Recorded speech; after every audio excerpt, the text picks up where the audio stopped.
A man's true state of power and riches is to be in himself. Good afternoon.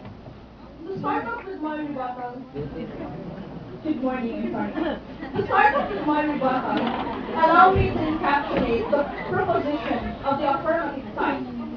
As human beings, we have the right to express ourselves in the most comfortable form we want. There were reasons presented by the second speaker on why do people cross-dress. It has never been their motive to wake up one day and feel like dressing like the opposite sex, much more in feeling comfortable with it. People who wear clothes of the opposite sex but does not desire to change his or her physical body are also human, who has their own way of self-expression. They should not be deprived from expressing themselves the way they want it to be. A person's proficiency does not reflect on his or her attire.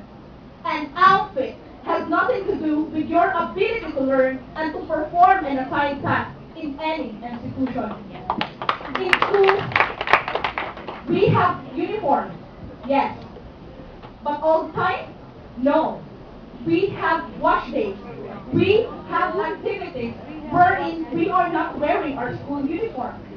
Let me just remind the audiences before stressing out on the fraudulent assertion of the gentleman and lady that our proposition is to allow cross-dressing in school, not to abolish the prescribed school uniform.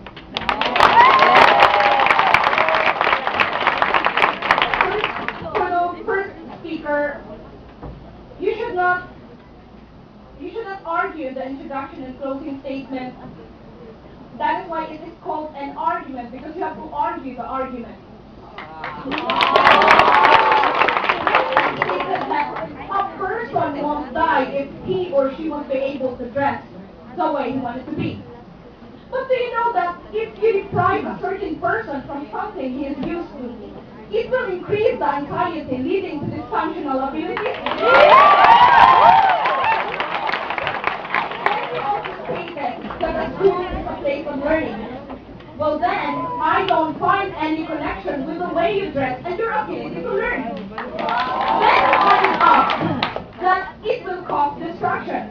Then that is why we have this proposition to allow cross-dressing for it to be practiced. For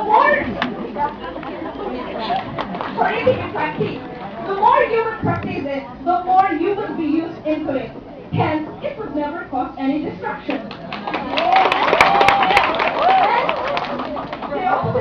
I also mentioned about uniforms.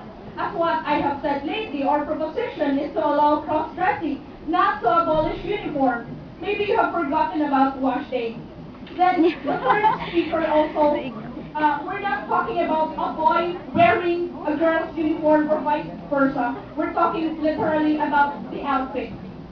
For the second speaker, you said that the act of cross-dressing can accumulate a certain individual through his or her environment. But it does not follow, it's illogical. How can it humiliate a person when in fact it's just a matter of expressing themselves when they can still function well?